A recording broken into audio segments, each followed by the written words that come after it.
फक्त एकच नाव येईल शेतकऱ्यासाठी, शरद पवार साहेब.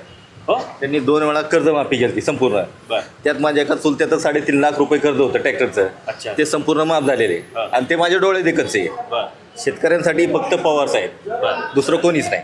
अच्छा. आणि हे अजितदादा नाही त्यांचाच पुतणे आहे की. पुतणे असेल तरी साहेबांना सोडून गेला ना साहेब शेवटी. बर ज्याने बोट धरून मोठं केलं त्याला सोडलं. बर माणसं यावेळेस बी त्यांचा बघसालच तुम्ही ते विचार केला. बरं. एक तर आले तर 10,000-20,000च्या लीडनी, बर. पडले तर तेवढ्याच मतांनी पडतील. अच्छा. कारण माझे पाहुणे रावळे तिकडचेच आहे, बरं. मी जातीने धनगरे साहेब, बर हां त्यामुळे सगळं मला तिकडचं बर फोनवर अपडेट असतात. बर. काय म्हणतात तुमचे पाहुणे रावळे, काय सांगतायत? सुरत जोरात होईल आणि शक्यतो 70% चान्स योगेंद्र दादाला सांगितलंय. अच्छा. बर फक्त सिटीमध्ये अजितदादाला, हां पण जे बाकीचे ग्रामीण ग्रामीणमध्ये हां योगेंद्र.